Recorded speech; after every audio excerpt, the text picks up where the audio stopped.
noticed there's nobody on the couch with us, so we decided to have a bit of crack and kind of interview ourselves, isn't it right, Peanut? Yeah, 100%. So I just want to say one thing first though. The man behind the camera here is Callum Mulcahy. He does all the editing and he kind of sets it up and he knows what he's doing. Me and Peanut haven't a clue. Yeah. So I just want to give a shout out to Callum. He's doing amazing work. All the interviews you've seen the last few weeks, Callum is the man. Callum is the man. He does that. Yeah. So Peanut. Yeah. We're interviewing each other. Yeah. Funny one. So yeah, it's a bit weird. Yeah, it's a bit weird. So where do we start? I'm going to start with the commentary, and obviously, me and you get texts every week about people enjoy it and stuff like that, and the amount of texts we get and positive feedback. But where did it come about for you about the commentary? Someone asking you to do it? All right. Well, a couple of years ago, initially Paul Kelleher was doing it. Yeah. And Tom and the committee, they wanted someone to partner him. So I was asked. And I had to think about it. I was like very nervous, really nervous, and I just decided, whatever, I'll give it a go and see, Yeah. So I remember the first 2 games, I was shaking, and then I kind of settled down and got comfortable with it. Paul then took over the Super League team, so then they were asking me who's going to replace Paul. So you were about the 10th on the list. So you ran into my head. We're kind of buddies for a few years, so I just said we kind of bounced off on it, and I think it kind of worked out. Do you know the funny thing about that is a couple of years ago when Chairman Tom first took over too, he asked me. Really? He asked me would I do a bit of commentary and a bit of interviews after the game and stuff like that. And even though I know this is what I do in my career and stuff, I was really nervous and I said no. Mm-hmm. And I said no, and I really wanted to do it. So it wasn't last year, it was season 4. I think Tom's first year when he was the chairman. Yeah. So I said no, and when I said no, and then I seen you and Paul Keller were doing it, I kind of regretted it. You got jealous? Yeah, jealous, yeah. I don't like to see you with someone else, man, but I obviously got a bit nervous and I said no. And then I remember when he took over the team, I had a feeling that you were going to ask me. Okay. And I said that when you asked me, I'm just going to say yeah and deal with all the nerves after and stuff. Yeah. Because I really regretted not saying yeah the first time. So then when you asked me, I just said yeah, and then same thing as you, just really nervous at the start, not sure what to say. And then you ease into it. But I do think the best thing is, having a good relationship with the person you're doing the commentary with, and obviously we have a crack and stuff like that, Yeah, and I don't know if everyone likes the fact that we have a crack that is not on basketball, but I personally think it's a good balance, a good blend, that we kind of talk basketball and we kind of have a bit of, we just have a laugh as well. Yeah. Maybe not everyone likes that, but I think the majority does. Yeah, well, I think it's evident from the texts and people coming up to us and saying it to us and stuff. Were we down in, was it a game when we were coaching down in Tralee last year? Someone ran up to us and were like... That was in Killorgan. Was it Killorgan? They came up to us and they said, I was watching the Neptune game the other night, the 2 lads on the commentary are gas. And me and you were like, yeah, that's us. Yeah, it was good crack. But look, I suppose something else I wanted to talk about is, obviously you've been involved in basketball a long time. I've been involved in basketball a long time. We've seen a lot of games, we've seen a lot of players. And I always wanted to ask you, I think we might have different opinions because of the positions we play. But for you, Irish basketball, brilliant. Who is the best Irish basketball player you've ever seen? I've ever seen. Yeah. It's tough, because you can name a couple if you want. I honestly don't think you can name one, because of different positions and that kind of stuff, really, Liam McHale is up there. And I played against Liam for years. Tough competitor, great scorer, ice cool under pressure. So he's definitely up there. Yeah.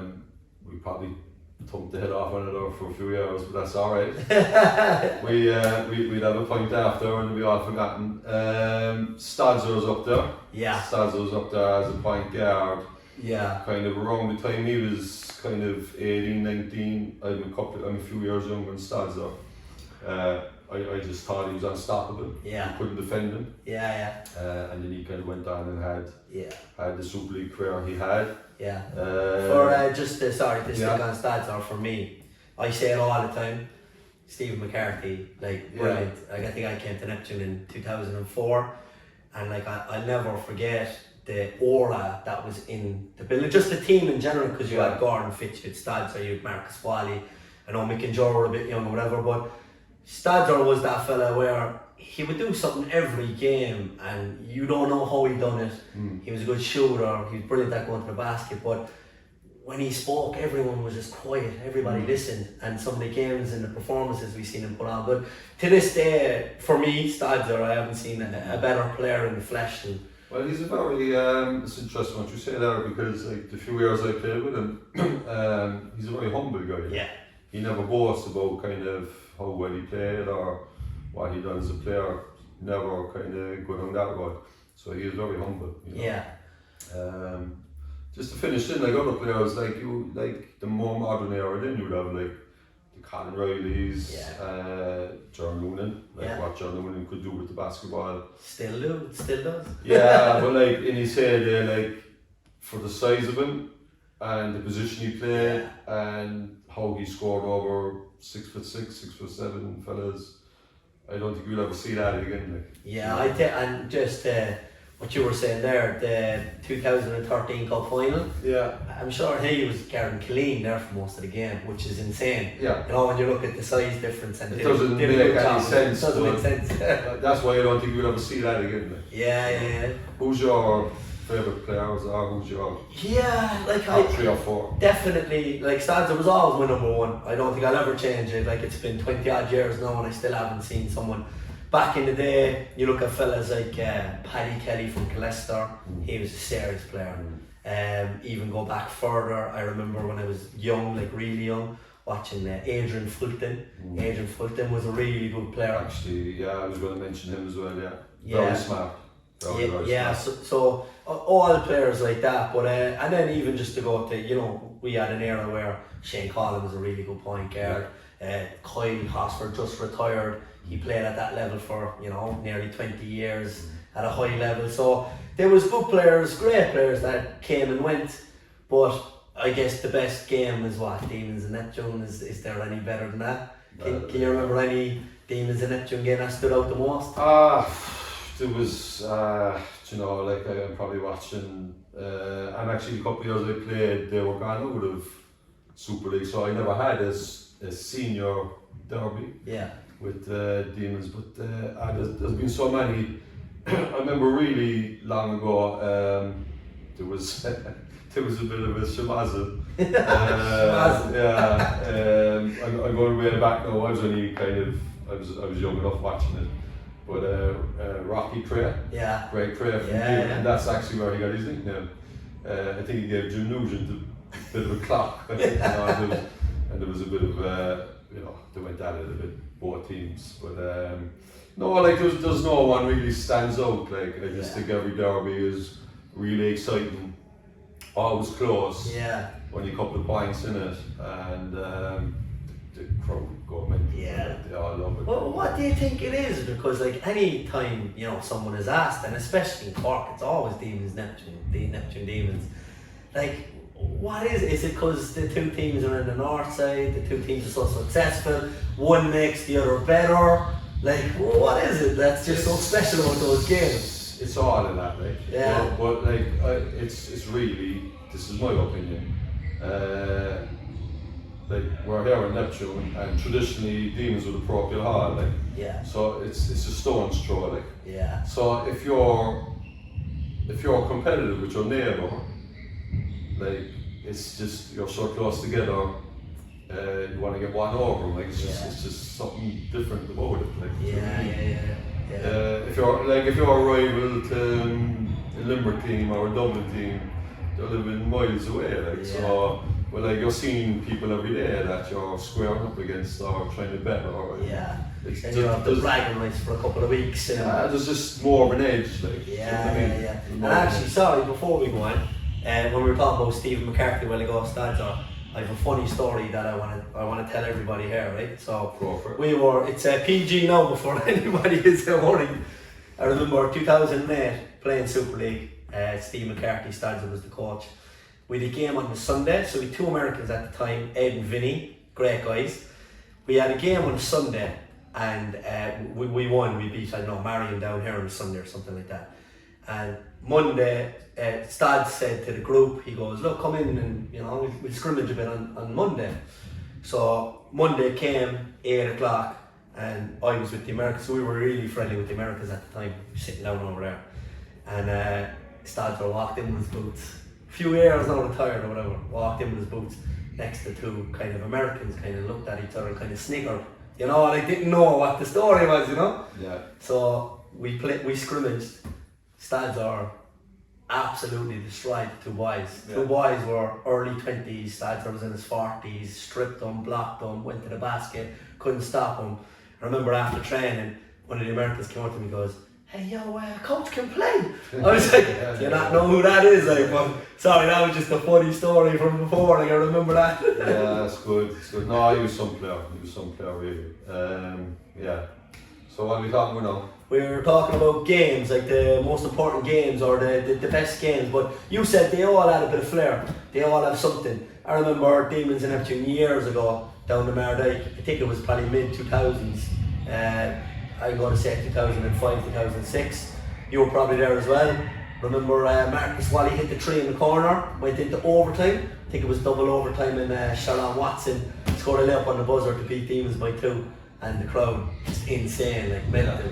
But there's just something about it, isn't there? You just can't get better energy than it. Yeah, it's just something special. Other teams may argue like that they have a better rivalry, maybe those teams in Dublin. But I honestly think because the 2 clubs are just so close. Yeah. I just think there's an exchange there all the time. Yeah. And Mal, I know obviously me and you spend a lot of time together, but sometimes there's some questions you don't really ask because we probably never get that deep. But how did you get into basketball all the years ago? Like, where did it come from? Was it just come from where you were, or? Oh, why? That's actually funny. The answer was funny, like. Oh yeah, well, that's why I asked. That's what. Yeah, because so I was in primary school in Scolastic family. So back then it was like you just went to the holla, like what do you even call it, PE, like you went to the holla. And so in primary school with me it was down with Muffy. Yeah. So me and Muff were, you just had the holla. And our teacher at the time, Mr. Max Sweeney, he said, lads, we're going to try something new now, this thing called basketball. So we were all like, oh God, I'm really like. So we actually had no baskets. So what he done is put a chair each end of the hall, and you put a fella standing on the chair like that. So like, you stand on the chair and the ball hit your head like, going into the thing, So I thought it was the most ridiculous, stupid thing ever, like, so I volunteered to go on the chair. That's what happens though. That's what happened. Yeah. So I went up the thing, and then he said, you have to come down, like, obviously he was rotating the word on the chair, and so I came down and started playing, and I just kind of fell in love with it. Yeah. And when you first started playing basketball, did you start playing with the man or someone else, or? No, over that, then there was a notice came around to join Iona. Oh, right, okay. Iona up in Farming. Yeah. Great club once upon a time. Great club back in the day, and they were very successful. I think more in the 70s than anything else. So it was £5 to join Iona. So I said to Muff, we joined them, So he goes, yeah, we joined them because we were kind of getting into it at this stage, And there was another fella in the class, I can't even think of his name now. He said, I'm down in Neptune, it's fantastic. Like, I don't think the stadium was open too long at that stage. Yeah. And I think that was £15 or something. And we were like, trying to figure out how we're going to get the extra few bob from home. Like, But we wangled it anyway, we probably told a few lies or whatever. And so yeah, we joined Neptune. And so yeah, we were that close to joining Iona. So you didn't actually join in the end? No, like you were going to join, you had we were money. going to, and then your man said to join Neptune, it's an amazing player. Yeah, We weren't even in Neptune at that stage, so we came down and Noel Allen was running the academy at that stage. Yeah, the great Noel Allen. The great Noel Allen, who everyone has, there's so many players must be so grateful for, the coaching and the effort and the time and the advice that Noel Allen gave us all. So that's how my journey started. Yeah. How did your journey start? Well, my dad played with Iona, so my dad, Stephen O'Donoghue, so he played with Iona, and from as young as I can remember, we were up in the hall, academy. Shawnee Murphy was the coach, and then played for a couple of years. Just got into it because my dad coached for a couple of years. I can remember. Did you ever train down in Blarney Street School? I did. So I trained there years ago, so we were training there. Then I actually ended up coming to Neptune in 2004, I think it was, and like when I walked in, it was just something different. Like it was just the aura of the stadium at the time. Their Super League team was great. So it was just a different. You'd fellas like Stads or like Gordon Fitz, they had Kenny Gamble, Sharon Watson. They had a great coach at the time. It was just, when you walked in, it was brilliant. And then I think Noel Allen coached me for a few years, and it just, as you said, like brilliant knowledge, great coach. The one thing I love about Noel, and he's still the same today, you can never show up to a Noel Allen training session and not give 100%, because he always gives 100%. The amount of times where you think you can, lag back and not run hard, Noel blow the whistle, you're all done doing push-ups or suicide, and that's why I always respected him, because he never coached half-arsed. He coached 100% the whole time, and he demanded the same from you. Yeah, that's interesting, because when I started coaching here, maybe 6-7 years ago now, so obviously you're new when you're kind of learning, but Noel was giving me a hand that time, and so I was running the session, and there's always some players putting more effort than other players. Of course, And I was halfway through the session, and he called me, he said, what do you do? And I said, what do you mean? So what I was doing was slowing down the sessions, or the drill, for the fellas that were lagging behind. And he goes, what are you doing that for? And I was, I was kind of half feeling sorry for the fellas who couldn't keep up, And he said to me, the top fellas are setting the bar. It's up to them to catch up. You don't drop the standards to suit the weaker players or the more lazy players, I don't know. But it was such great advice to take away from him, So you set the bar, you set your standards. It's up to everyone else to get up to those standards. And he's still doing all the one-on-one coaching and stuff as well. He's doing shooting with Neil. We talk about it on commentary. He's doing the free throw shooting, but I think he's a bit crazy. Back in the day, he's a bit more relaxed now. Well, he's in his 70s now, and as you say, he's still giving service. And what I liked about Noel as well, there was kids back in my day, kids from other clubs would ask him for help, and he would refuse nobody. You didn't have to be in Neptune for nobody to give you a bit of help and a bit of coaching and to improve your game. He had Demons lads, he had Northman or club that time. He had Northman lads. So that's, most people today, I'd say, if you weren't in your club, that they wouldn't give you extra head coaching, but Noel he's an open book. And he still opens the stadium, and to give that amount of time to all the players, and doing it for so long, it's brilliant. But I wanted to ask you another question, man. So I played basketball for a long time. Favourite memories, old or young, playing basketball? What do you mean? As in, do you have any favourite memories from playing basketball back in the day that stands out the most, or? Well, there's obviously games where you played really well, or your team played well, you know what I mean? So, what stands out for me? Well, we won a Billy Kelly. Brilliant. We won a Billy Kelly under 17, so a great team.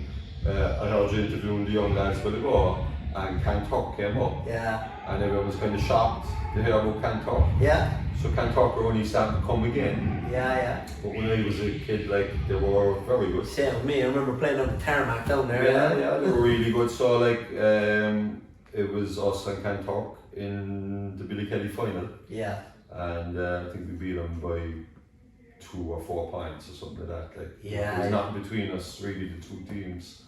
And Dave Kelleher got MVP of that final. Dave wouldn't normally stand out as much. Yeah. He's just to kind of get all the rebounds and give them to other players, but he was just phenomenal in that there. And Martin Howard, God rest him. Yeah, was Martin coaching the team? I think Martin was coaching the team, and Dave got a beautiful crystal MVP. It's handsome, and Martin asked him for a look at it and dropped it. So that was one to remember. Yeah. I always say to younger players that are watching and that we coach and stuff like that, like you really don't appreciate it when you're in it. But it's only when you get out of underage, you get out of 20s, and you're not really playing with your buddies anymore, you're not really doing what, like, you take it for granted so much, because sometimes you come out of underage and you never see fellas again. Yeah. You know, you might not see them for years. Fellas go off, they go traveling, they do whatever, and like if I could pass on any advice, you just enjoy it, because it's the only time you play with your buddies and people your own age and stuff. And the trips away are always good too, you know. Always good fun. It's always good fun, but like it's only as good as the friends you're playing with, like, do you know what I mean? And I suppose what I got out of basketball is kind of now I still have the same friends. Yeah. You know, the old Division 1 there, we meet maybe every 2 years and go and have a night out and what have you, like, so it's good buddies. What was your memories underage? Just the same thing, having all the same friends underage, still buddies with a couple of them now. Good buddy, Matty got married in Poland a couple of weeks ago, and you're going to weddings like that. Like, he walked in here as a Polish lad that just came to Ireland, that could only speak a little bit of English when he was 15, and nearly 20 years later you're at their wedding in Poland, and it's people like Stevie Sheen and stuff like that or whatever. But I just think it's that the relationship that you create. Tony Kidney, RIP as well, playing with him underage and stuff like that. Tony was a gas man. Yeah, brilliant. Gas man, good sense of humour. The amount of times Noli threw him out of train. Ridiculous. Yeah. I tell another funny story. So we had a game one time, and Noli was coaching. Noli used to always ask the lads to, two fellas, go fill the water bottles. So me and Tony said, we fill the water bottles. So we did to the back room, opened the fridge, and there was sour milk inside the fridge. So we poured it into one water bottle and we put an X on it, and we went out and played the game, and nobody called a timeout. The next, John Noonan, son of Mick Noonan, that used to be the team manager for the thing, he picked up the bottle, and me and Tony kind of went like that. Next thing he drank it, and everywhere. Nobody was like, hold on it, and me and Tony were in stitches on the bench, but gas man, absolute gas man. That's funny. The season, so obviously we have a job to do, we commentate the games. How do you think the season's going so far? Are you enjoying the team? Or? Yeah, I mean, there's a lot of positives. Of course, they had a bad day at the office last week, but prior to that, interesting style of basketball. They're pressing for a lot of the game. So look, time will tell if that will kind of work out through the whole season. Yeah. But Pat Price he's a smart guy. He's been around the game, so he'll figure things out and what have you. So yeah, it's just interesting to see how far that team can go. Yeah. Whether they can win the trophy or not. Maybe it's a bit premature this year. I know we were interviewing the lads, and they were all kind of excited for trophies, especially the Sullivans. Yeah, but that's the competitiveness of it. Yeah, it's coming from the dad, of course. But look, let's keep the powder dry and just see how far the team can go. Yeah. And you can build on that then. Yeah, I'm enjoying the team. The reason why I'm enjoying it is I just think the energy of the team this year is a bit different to the way it was the last couple of years. Not saying that the other teams didn't have energy, but when you look at this team, they're all really high energy. They get on really well. They're always laughing and joking. They're way tighter. And then what you just said there, they're pressing up most of the game. They're very long. I think they're stacked at the guard position. They have 3 guards. They're stacked at the wings, and then they have the boys inside and stuff as well. So really excited to see. I think Tralee tomorrow night is going to be a big test to where they are in the season. Yeah. It's tough to go down there. It's tough to get a win. It's a tough crowd. Yeah. But if they can do well down there, or have a good game, I think it'll be the difference for them. The game on Monday where they're playing a good ANA team as well, and into the cup game. Yeah, well, I suppose this weekend, because there's 2 really quality teams that they're playing against, it's a good measuring stick to see where they're at. Teams that play, they're not saying they're bad teams. I mean, Templar were incredible. They started slow, and then Americans in the second half were incredible. But it's good to see them against ANA and Tralee. I just think it's a good gauge to see where the team is at. Yeah, and I think Coach Price, it all comes from him too. Like, you can see him down at the sideline. Like, he's just so animated. The way he demands standards from the team. I love the way, we just said there that they're so stacked on all the different positions that he's able to change like for like. Yeah. Like, how many teams in the league can put on 4 players and they're coming off the bench, and your 4 players are Dara, Connor, Neil, and whoever else was coming on at the time, Yeah, it's interesting. Yeah, it was amazing. So, I don't know, man, like, anything else do we have to cover, or? I don't know, are we like just boring with people today? I don't know, maybe, but we'll watch it in 20, 30 years.